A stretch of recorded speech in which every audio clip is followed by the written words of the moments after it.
नमस्कार, good afternoon. मैं शिवानी शर्मा आप सभी का आपके अपने परिवार रोजगार विद अंकित में हार्दिक स्वागत करती हूं। तो कैसे हैं आप सभी लोग? आशा करती हूं स्वस्थ होंगे, मस्त होंगे, अपना और अपने परिवार का ख्याल रख रहे होंगे। मेरे प्यारे प्यारे छोटे भाई बहनों, आप लोगों ने संडे मना लिया होगा। अब आप क्लास में क्यों अवतार नहीं ले रहे हैं? जल्दी से अवतरित हो जाएं इस क्लास में, है ना?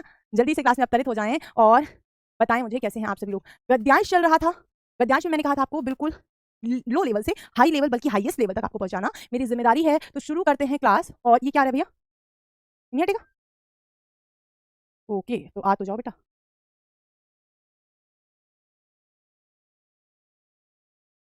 इसी करता है। हाँ ठीक। क्रॉस भी नहीं हो रहा।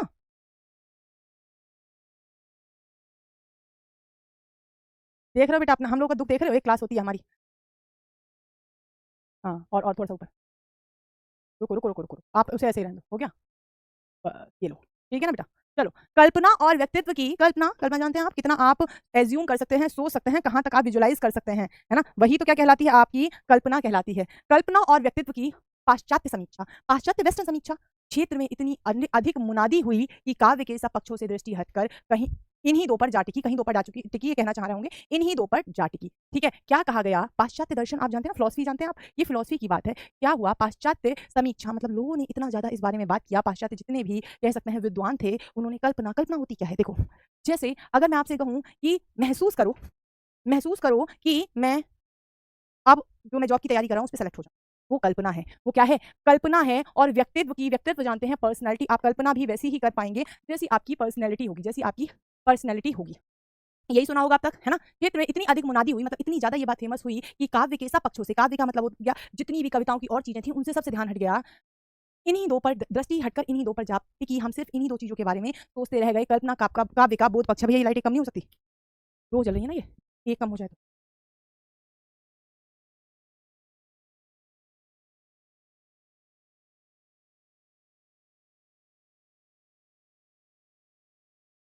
कल्पना ठीक दिख रहा है बेटा?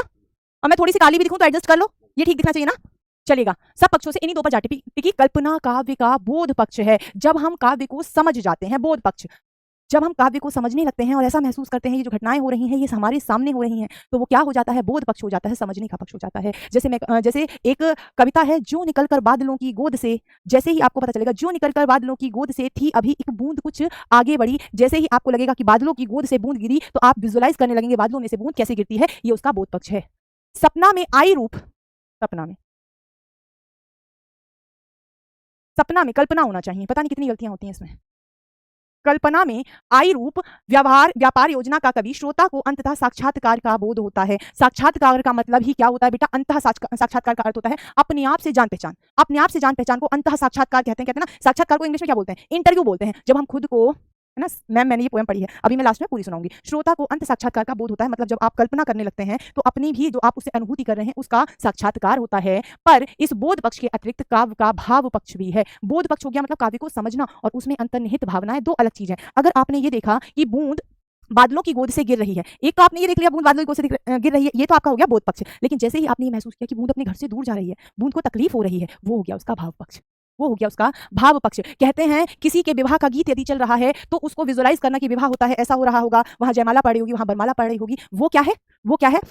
आपका बोध पक्ष है। परंतु आप उसके अंदर की खुशी, पीड़ा, एहसासों को महसूस करेंगे, वो आपका भाव पक्ष है। कल्पना को रूप योजना के लिए प्रेरित, रूप योजना मतलब एक रूप ही तो बनाते हैं अपने मन में, जो आप बनाते रहते हैं, है ना? जो कहते हैं ना ऐसे ऐसे करके बादल से बन होते हैं, वो रूप योजना ही होता है। कल्पना को रूप योजना के लिए प्रेरित करने वाले और कल्पना में आई हुई वस्तुओं में श्रोता पाठक को रमाने वाली रति, करुणा, क्रोध, उत्साह, आश्चर्य इत्यादि भाव या मनोविकार होते हैं। बिल्कुल सही बात है। आप विजुअलाइज कुछ भी कर रहे हैं लेकिन आपको इंटरेस्ट किससे आएगा? इन भावों से आएगा। ये रस, इस प्रकार के रस होते हैं बेटा। जैसे इसमें जो लिखा है रति, श्रृंगार रस होता है, प्रेम का रस। अगर कोई कल्पना चल रही, अगर कोई कविता चल रही है और आप उसे विजुअलाइज कर रहे हैं तो मन में आप क्या महसूस कर रहे हैं? प्रेम महसूस कर रहे हैं, है ना? इतनी गहराई व्याख्या की जरूरत है? बिल्कुल है, ताकि अगली बार आप इसे मेरे बिना समझाए भी समझ जाएं। ठीक है?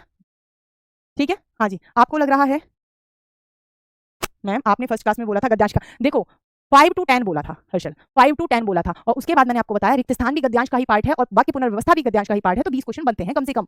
समझे?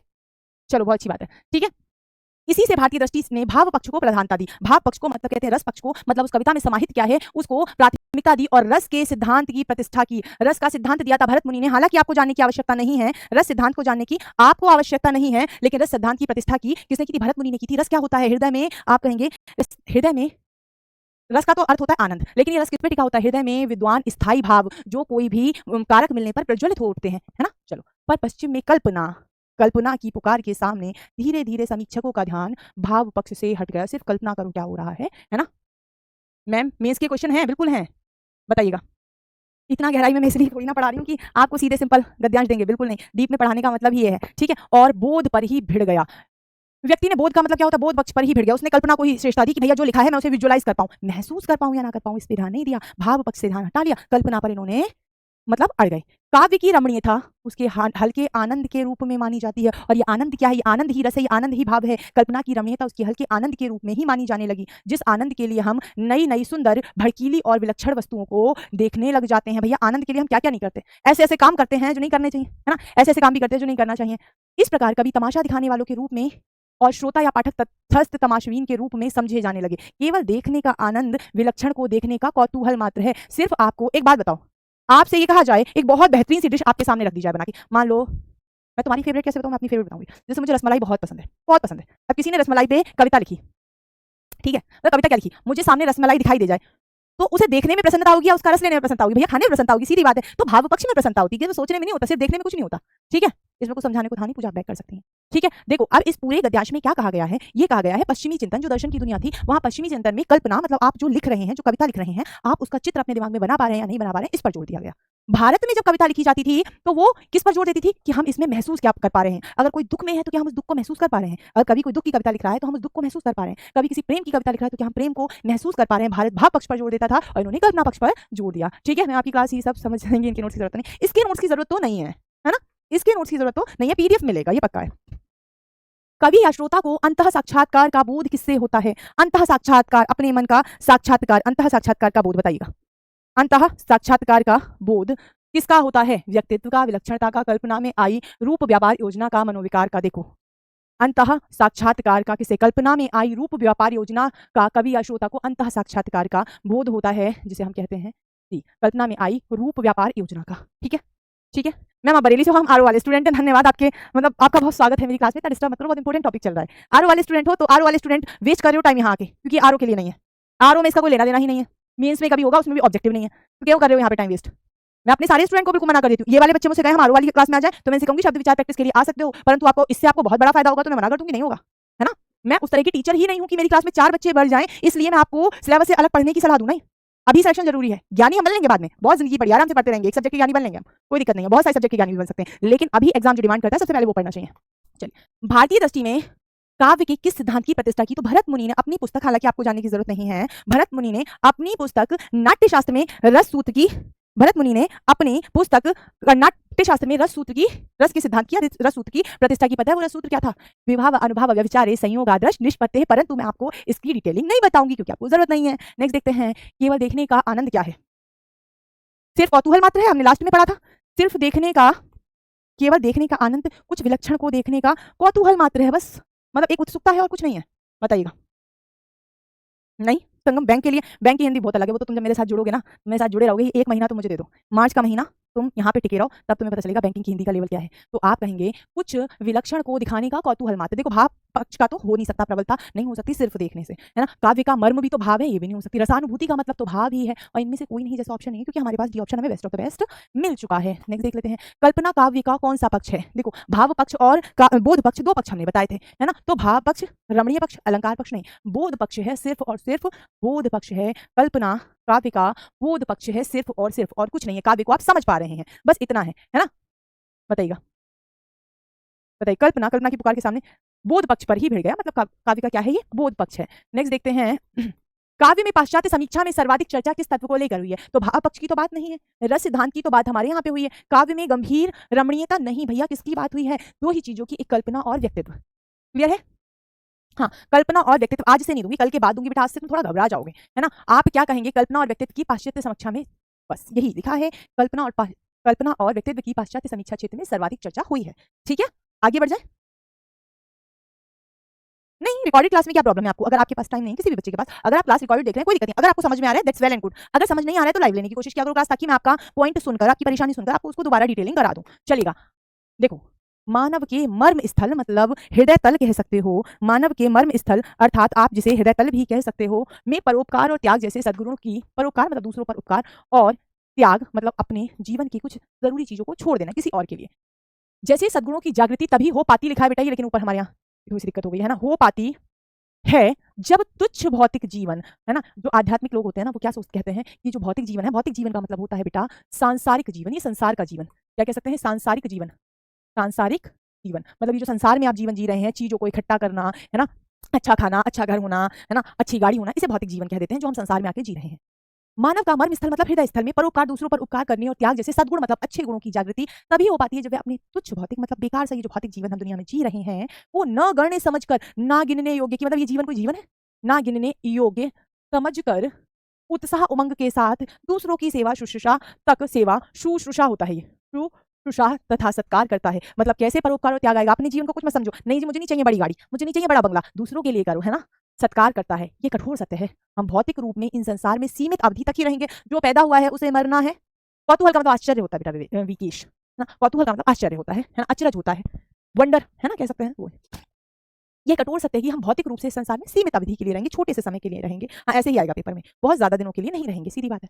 हमारी मृत्यु के बाद हमारे निकट संबंधी मतलब अपने पास के रिश्तेदार, मित्र, बंधु बांधव जीवन भर हमारे लिए शोकाकुल और प्रेमाकुल भी नहीं रहेंगे। जब किसी के यहाँ पे मृत्यु होती है तो उस समय बड़ी तकलीफ होती है, परंतु वो तकलीफ जीवन भर नहीं रहती और रहनी भी नहीं चाहिए, वरना दूसरे लोगों का जीवन बड़ा टफ हो जाएगा। तो वही ये बता रहे हैं, नहीं रहेंगे। दुख मिश्रित इस निर्बल भावना पर विजय पाने के लिए तब हमारे अंतर मन में एक विचार उठता है कि क्यों ना हम अपने सत्कर्मों और सद्गुणों का प्रकाश फैलाकर सदा सदा के लिए अमर हो जाएं। जैसे महात्मा गांधी अमर हैं। महात्मा गांधी भारत में आकर उन्होंने एक धोती में पूरा जीवन गुजार दिया, जबकि बहुत बड़े वकील थे, दूसरों के लिए इतना किया। रमाने का मतलब होता है डूब जाना, कैसी बातें करते हो, है ना। इतना इजी क्वेश्चन पे परेशान मत हो, एग्जाम में इतनी इजी नहीं आएंगे तनु, पर शुरुआत इतनी इजी से ही होगा, है ना। मुक्त का विलोम बद्ध होता है, ऐसा करो, पहले प्रश्न करो, पहले तुम प्रश्न करो। मुक्त का विलोम बद्ध होता है, उससे लेना देना क्या था, विलोम का क्वेश्चन कहाँ आया यहाँ पे, टेस्ट में 11 नंबर आए हैं। तुम अपनी सूचनाएं मुझे दो, मैं इतने फ्लो में इतना बढ़िया करके पढ़ाने की कोशिश कर रही हूं, तो मत पढ़ो। अपनी सूचनाएं मुझे दो, पहले तुम्हारी सूचना इकट्ठी कर लूं, तुम्हारे डाउट्स ले लूं। ऐसा थोड़ी ना होता है, मुक्त का विलोम बद्ध होता है, ठीक है। कमाल ही कर रहे हो, मतलब बिल्कुल ही कमाल कर रहे हो। मैं कमेंट ऑफ करा दूंगी, तुम्हारे चक्कर में बच्चों के जेन्युइन वर्ड्स रह जाते हैं, मैं हमें हिंदी के वर्ड्स इंग्लिश से हार्ड लग रहे हैं, ही हार्ड, कमाल ही हो गया। अपनी सत्कर्मों और सद्गुणों से प्रकाश फैलाकर सदा के लिए अमर हो गए। जैसे आप कहेंगे आज स्वामी विवेकानंद इस संसार में तो नहीं है, पर उनका नाम अमर हो गया, उन्होंने इतना अच्छा काम किया। ऐसे महात्मा गांधी आप कहेंगे हमेशा के लिए अमर हो गए, क्यों, अपने अच्छे कर्मों और सद्गुणों की वजह से, है ना, अच्छे कर्मों और सद्गुणों की वजह से, ठीक है। चलिए, सेवक प्रवृत्ति अपना कर हम ऐसा अवश्य कर सकते हैं। सेवक मतलब दूसरों की सेवा करने की प्रवृत्ति, प्रवृत्ति का मतलब होता है आदत, है ना, आदत अपना कर हम ऐसा अवश्य कर सकते हैं। अपने निस्वार्थ व्यक्तित्व और परहित कर्मों मतलब दूसरे के हित के कर्मों के बल पर हम हमेशा के लिए मानवीय जीवन हेतु उत्प्रेरणा, दूसरों को प्रेरणा, दूसरों के लिए प्रेरणा, के लिए प्रेरणा, प्रेरणा जानते हो आप, मोटिवेशन बन सकते हैं, बन सकते हैं। अनुपम मनुष्य जीवन को सदगति प्रदान करने के लिए, जो एक बहुत अच्छा मनुष्य होता है जीवन को अच्छी गति प्रदान करने के लिए, अनुपम का मतलब होता है जिसकी कोई उपमा ना हो, जिसकी कोई तुलना ना हो। भैया कमेंट्स और छोटे कर दो, मुझे दिखाई नहीं दे, इतने छोटे कर दो, ठीक है। अनुपम मनुष्य जीवन को सदगति प्रदान करने के लिए मतलब अच्छी गति प्रदान करने के लिए, हटाई दो इन्हें, बिल्कुल देखूंगी नहीं मैं कमेंट इनके, प्रदान करने के लिए यह विचार नया, प्रदान करने के लिए यह विचार नया नहीं है। अनुपम मनुष्य को सदगति प्रदान करने के लिए यह विचार नया नहीं है। ऐसी बात कोई नई नहीं कही जा रही है कि अगर आप अच्छे कर्म करोगे तो आप जीवन भर के लिए अमर हो जाओगे। ऐसे विचार सज्जन मनुष्यों के अंतर्मन मतलब अपने अंदर आत्मा में सदा उठते रहते हैं, हमेशा ही उठते रहते हैं, तथा इन्हें अपना कर वे दुनिया में अमर भी, हाँ ठीक है, ठीक है, तथा इन्हें अपना कर वे दुनिया में अमर भी हो गए, बिल्कुल अमर हो गए, ठीक है। चलिए, इस धरा पर स्थायी रूप से नहीं रहने पर भी ऐसे परहितकारी, दूसरों का हित करने वाले, दूसरों का हित करने वाले, हित करने वाले कालांतर मतलब कालों के अंतर, समय के अंतर तक पूजे जाते रहेंगे, मतलब उनकी पूजा होती रहेगी, ठीक है। अमूल्य मनुष्य जीवन की श्रेष्ठ शिक्षा यही है ना। अमूल्य मनुष्य जीवन मतलब ये जो मनुष्य का जीवन है इसका मोल नहीं लगाया जा सकता। अमूल्य का मतलब जिसका मूल्य ना आंका जा सके, जिसका मूल्य ना आंका जा सके, मूल्य यहाँ पे चल भी नहीं रहा, क्या हो गया ये, जिसका मूल्य ना आंका जा सके, आंका जा सके। अमूल्य मनुष्य जीवन की सर्वश्रेष्ठ सबसे अच्छी शिक्षा यही है, ठीक है। यही सीखकर मनुष्य का जीवन आनंदमय और समृद्धिशाली हो जाता है। यही सीखकर मनुष्य कैसा होता है, दूसरों की सेवा करने में खुश होने लगता है और उसे इसी जीवन में आनंद आने लगता है। यदि इस प्रकार मानव जीवन उन्नत होता है, ये आपको ईजी लग रहा है, हार्ड लग रहा है ना? अब हार्ड की तरफ बढ़ना शुरू हुए। यदि इसी प्रकार मानव जीवन उन्नत होता है, मतलब समृद्धशाली होता है, तो ये संपूर्ण संसार स्वर्गिक विस्तार ग्रहण कर लेगा, स्वर्ग जैसा विस्तार ग्रहण कर लेगा। जब लोग दूसरों के लिए अच्छा करने लगेंगे, किसी से चिढ़ेंगे नहीं, अपना पूरा जीवन दूसरों के लिए लगा देंगे, तो स्वर्ग जैसा ही हो जाएगा। किसी भी मानव को आध्यात्मिकता का अंतिम ज्ञान मिलेगा। आध्यात्मिकता किसे बोलते हैं, आप जानते होंगे। आध्यात्मिक जीवन मतलब एक ऐसा जीवन जिसमें कोई लालच नहीं हो, जिसमें दूसरों के लिए अच्छी बात हो, है ना, मतलब अच्छे भाव हो, वो आध्यात्मिक जीवन का हो जाता है। हालांकि आध्यात्मिकता बहुत बड़ा टर्म है जिसे ऐसे समझाया नहीं जा सकता। वो अपने मानव को आध्यात्मिकता का अंतिम ज्ञान मिलेगा। वह भी यही शिक्षा देगा। धर्म कर्म का उद्देश्य सत्कर्मों और सद्गुणों की ज्योति अर्थात प्रकाश फैलाना है। काजल, मैम आप नॉनसेंस क्वेश्चन रीड क्यों करते हो? 12वीं बार लिख रही हो आप नॉनसेंस क्वेश्चन रीड क्यों करते हो? ताकि मैं आपका क्वेश्चन रीड करूं, जबरदस्ती डिस्टर्ब करते हो। एक ही क्वेश्चन जब बार बार 50 बार आंखों के सामने से गुजरेगा तो टीचर को भी तो डिस्ट्रक्शन होता है। हम भी स्टूडेंट हैं, हम भी इंसान है बेटा, हमारे सामने भी नेगेटिव चीज बार बार आती रहेगी तो हम भी खुद को कंट्रोल नहीं कर पाते हैं। आपने 10 बार लिख दी यही लाइन और मैंने 10 बार इग्नोर करके 11वीं बार में पढ़ी है। कमाल ही है कि रीड क्यों करते हो, आप लिख क्यों रहे हो? जब आप लिखोगे नहीं तो रीड क्यों करूंगी, और आप रीड करके copy paste copy paste copy paste, हद हो गई। आध्यात्मिक जीवन स्पिरिचुअलिटी का जीवन। निस्वार्थ का उपयुक्त विपरीतार्थी क्या होगा? देखो, निस्वार्थ जो किसी काम को बिना किसी स्वार्थ के करे, जो किसी काम को, निस्वार्थ का अर्थ क्या होता है? निस्वार्थ जो जो किसी कार्य को बिना किसी स्वार्थ के करे, बिना किसी स्वार्थ के करे, स्वार्थ के करे, वो क्या कहलाता है? निस्वार्थ कहलाता है। कोई कार्य जो बिना किसी ऐसा कोई कार्य जो बिना किसी स्वार्थ के किया गया हो, रुको, किया गया हो, जो किसी कार्य को बिना स्वार्थ के, कोई कार्य जो, ऐसे लिखो, कोई कार्य जो करने वाला भी निस्वार्थी कहलाता है, लेकिन कार्य की बात चल रही है तो आप कह देंगे कि स्वार्थी हो जाएगा, स्वार्थी हो जाएगा। कोई कार्य जो बिना किसी कार्य के किया गया हो, है ना, निस्वार्थ कार्य हो जाता है। ये कार्य के लिए भी, और जो किसी कार्य को बिना बिना किसी लालच के, बिना किसी लालच के करे, किसी लालच के करे, मतलब लालच नहीं है, कोई बिना लालच के काम कर रहा है। आगे बढ़ जाते हैं। गद्यांश में प्रयुक्त आध्यात्मिकता शब्द किन उपसर्ग प्रत्ययों से बना है? देखो कैसे निकालते हैं उपसर्ग और प्रत्यय। हालांकि क्वेश्चन नहीं आना चाहिए, पर एक आध क्वेश्चन अगर ऐसे आ जाएगा तो बेटा, एक शब्द होता है आत्म, क्योंकि होता है मूल शब्द। आत्म शब्द में उपसर्ग लगता है अधि। क्या लगता है? अधि। क्लियर है? तो ये शब्द बनता है अध्यात्म। अध्यात्म, इसमें ईण स्वर संधि लगी है, मैं आपको समझा नहीं रही क्योंकि ना तो संधि आपके उसमें है ना उपसर्ग प्रत्यय है, पर आ गया है तो कर लो, है ना, चलेगा। आध्यात्म, ठीक है। आप कहेंगे इसमें फिर लगेगा इक प्रत्यय। इक प्रत्यय लगेगा तो अध्यात्म का आ दीर्घ हो जाता है। इक प्रत्यय का नियम मैं आपको पढ़ा चुकी हूँ, ये हो जाएगा आध्यात्मिक, और फिर इसमें आध्यात्मिक, और इसमें लग जाएगा ता प्रत्यय, तो कौन सा हो जाएगा? अधिकता। अधिकता, आधिकता नहीं, अधिकता। इसमें सी ऑप्शन बिल्कुल सही हो जाएगा। कौन सा? सी ऑप्शन सही हो जाएगा। गुड डे, नेक्स्ट देखते हैं। ऐसे परोपकारी लोग सदा पूजे जाते रहेंगे। कौन से? धरती पर स्थायी रूप से नहीं रहे, जाने कितने नहीं रहे धरती पर स्थायी रूप से, आनंदमय जीवन जीते रहे। भैया उन्होंने आनंद नहीं किया है। अमूल्य मानव जीवन की श्रेष्ठ शिक्षक रहे, शिक्षा की बात नहीं, सेवक प्रवृत्ति अपना ली और अपनाकर परहित करते रहे, सदैव दूसरों का अच्छा करते रहे, खुद को सेवा भाव में लगा दिया, तो कौन सा हो जाएगा? इसका डी ऑप्शन बिल्कुल बिल्कुल सही हो जाएगा। नेक्स्ट देखते हैं। कठोर सत्य किसे कहते हैं?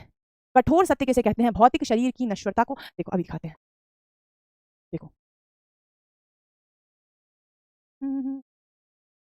यह कठोर सत्य है, यह कठोर सत्य है कि हम भौतिक रूप में इस संसार में सीमित अवधि तक ही रहेंगे, जो आया है वो जाएगा, कम समय के लिए ही रहेंगे। बिल्कुल, तो कठोर सत्य क्या है? कठोर सत्य क्या है इसमें बताओ बेटा, आपका जवाब चाहती हूँ मैं इसमें, बताइएगा। 9 का आपने सी बताया, सी बताया अभी मैंने।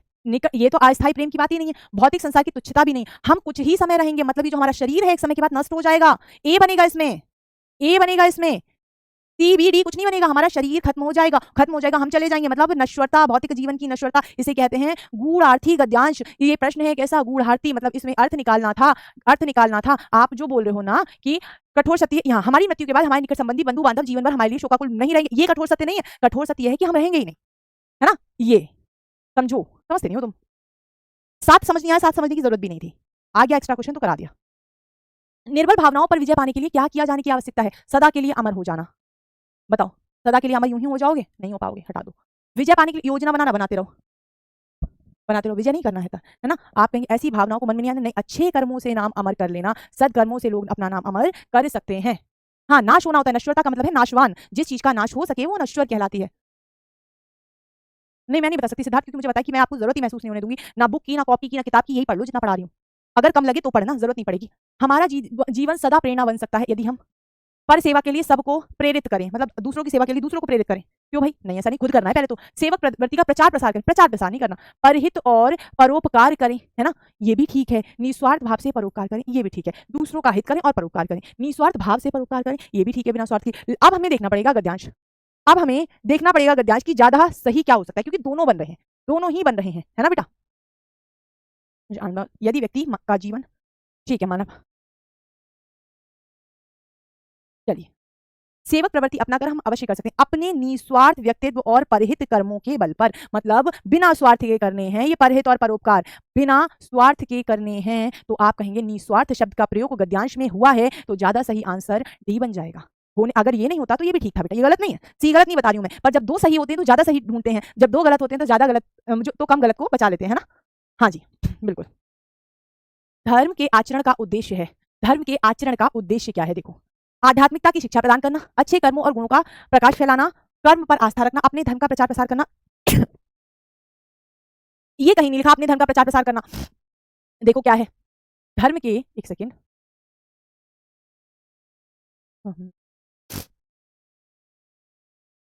इसी में कहीं पे है, विजय पाने के लिए तब हमारे अंतर्मन में एक विचार उठता है, सेवक प्रवृत्ति अपनाकर बन सकते हैं। अनुपम जीवन को ये विचार नया नहीं था, ऐसा विचार सज्जन मनुष्य के अंतर्मन में सदा उठते रहते तथा इन्हें अपनाकर वे दुनिया भर में अमर हो गए। इस धरा पर स्थायी रूप से नहीं रहने पर भी ऐसे हितकारी कालांतर पूजे जाते हैं। अमूल्य मनुष्य के जीवन की सर्वश्रेष्ठ शिक्षा यही है, यही सीख कर मनुष्य जीवन में आनंदमय हो जाता है। इस प्रकार तो फिर क्या हो जाएगी सर्वश्रेष्ठ शिक्षा, अब देख लो, आध्यात्मिकता की शिक्षा नहीं, कर्म पर आस्था नहीं, अच्छे कर्मों और गुणों का प्रकाश फैलाना। आप अच्छे कर्मों और गुणों का प्रकाश फैलाकर ही सदा सदा के लिए अमर हो सकते हैं। मैंने इस लाइन को एग्जैक्टली देखा है ना, ये देखो, प्रकाश फैलाना, कर्मों और सद्गुणों की ज्योति फैलाना, ज्योति फैलाना है ना, ज्योति फैलाने का मतलब प्रकाश फैलाना। अनुच्छेद में प्रयुक्त उपर्युक्त अशुद्ध वाक्य को 4 भागों में बांट दिया गया है, जिसमें एक भाग पहचानी, वाक्य शुद्धि में आपको करा चुकी हूँ। विचार सज्जन मनुष्य के अंतर्मन में सदा उठते रहते हैं, इसमें एक जगह गलती है और बड़ी गलती है, ये मैं आपको गद्यांश में बताने वाली थी, पर कोई ना बता दो, मतलब और हो नहीं पाएगा इसके अलावा, है एक यही कंप्लीट हो पाएगा। हाँ है ना, ना ना इसमें भी 4 क्वेश्चन और है ना, हाँ वो तो हो जाएंगे। आप कहेंगे विचार सज्जन मनुष्यों के अंतर्मन में सदा उठते रहते हैं, ये भी ठीक है, ये भी ठीक है, ये भी ठीक है, लेकिन बेटा इस सज्जन का मतलब ही अच्छे जन होता है, अच्छे जन अर्थात अच्छे मनुष्य, है ना। इस मनुष्य के साथ दोबारा मनुष्यों लगाने की आवश्यकता नहीं थी, यही गलत वाक्य है, यही गलत वाक्य है। हमें गलत वाक्य को भी ढूंढना है, क्योंकि वाक्य शुद्धि भी हमने पढ़ रखी है, बताइएगा। Very nice class ma'am ji, thank you so much. चलिए, शेष शब्दों में से भिन्न शब्द पहचानिए, शेष शब्दों में से भिन्न शब्द पहचानिए। एक बहुत ही इजी गद्यांश मैं आपको पढ़ा दूंगी, क्वेश्चन आंसर आपको करके लेके आने हैं। शेष शब्दों के भिन्न शब्द, सत्कर्म अच्छे कर्म, सत्यवादी सच बोलने वाला, अरे सच बोलने वाला, बोलने वाला वाला, सद्गुण सत्कर्म अच्छे कर्म, सद्गुण अच्छे कर्म, सदगति अच्छी गति। सत्यवादी नहीं होगा बेटा, ये अलग शब्द है, सत्य बोलने की बात नहीं है, अच्छे कर्मों की बात, अच्छे कामों की बात है। नेक्स्ट देख लीजिएगा, देखो कुंती ने, ये एक गद्यांश है जिसे मैं आपको पढ़ा देती हूँ। महाभारत काल में कुंती थी जो अर्जुन मतलब सारे पांडवों और यहाँ तक कि सूर्यपुत्र कर्ण की भी माँ थी, तो ये उन्हीं के लिए गद्यांश है। कुंती अपने लाडले लाल को, अपने हृदय के टुकड़े को, बच्चा छोटा बच्चा हृदय का टुकड़ा होता है, अपने प्यारे नवजात शिशु को नदी में छोड़कर लौट आई, क्योंकि कुंती के विवाह से पूर्व सूर्यदेव से उन्हें एक पुत्र पैदा हो गए थे, तो उन्होंने क्या किया, उस पुत्र को नदी में बहा दिया। वह छोटी नदी थी, वायु अनुकूल थी, वायु के दिशा में बह रही थी, देव गति जानी नहीं जाती, देव अर्थात ईश्वर, ईश्वर है, ईश्वर कई बार इसे भाग भी कह देते हैं, देव की गति जानी नहीं जाती। वह नदी चंबल नदी में जाकर मिली, चंबल यमुना की सबसे बड़ी सहायक नदी है, उसमें जाकर ये मिलती थी है। अब शिशु की पिटारी बहती है, मतलब जिस पिटारी में शिशु को रखकर छोड़ा था वो बहती है, बहती बहती चंबल नदी में आ गई। कहाँ आ गई बेटा, चंबल नदी में आ गई। इटावा उत्तर प्रदेश में, इटापा के पास चंबल नदी आकर श्री यमुना जी में मिलती है। भारतीय संस्कृति है कि नदियों को हम बड़े पवित्र मानते हैं, तो श्री यमुना जी में मिलती है। अतः चंबल के प्रभाव के साथ वह भी यमुना जी में आ गई और यमुना जी की धारा के साथ प्रयाग की ओर बढ़ गई, प्रयागराज की ओर बढ़ गई। हाँ अंतर्मन भी गलत लिखा है बेटा, यहाँ अंतर्मन, रुको मैं संभाल दूं, अंतर्मन ऐसे लिखा जाना चाहिए, सही बोल रहे हैं आप, बिल्कुल सही बोल रहे हैं, अंतर्मन ऐसे लिखा जाना चाहिए। ध्यान नहीं दिया मैंने, थैंक यू बताने के लिए बेटा। ठीक है, आप क्या कहेंगे, यमुना जी में आ गई और यमुना जी के साथ प्रयाग की ओर बढ़ गई, मतलब प्रयागराज की तरफ जाती है यमुना जी, वहां जाके गंगा की सहायक नदी बन जाती है। ठीक है, तीर्थराज प्रयागराज में जाकर, तीर्थराज प्रयाग में जाकर श्री यमुना जी गंगा जी में मिल जाती हैं, है ना। अथा अब वह मंजूषा, मंजूषा का मतलब होता है बेटा पिटारी, जिसमें शिशु बंद था, मंजूषा शिशु को लेकर काशी की ओर अर्थात बनारस की ओर बहने लगी। उसके साथ ना कोई मल्लाह था, वो बेचारी पिटारी ऐसी बह रही थी, कोई उसको ले जाने वाला नहीं था, ना पथ प्रदर्शक, ना कोई रास्ता दिखाने वाला था। भाग्य उसे स्वयं ही बहा कर ले गया, मतलब नियति हो गया, भाग हो गया, वो उसे यूं ही बहा कर ले गया शिशु को।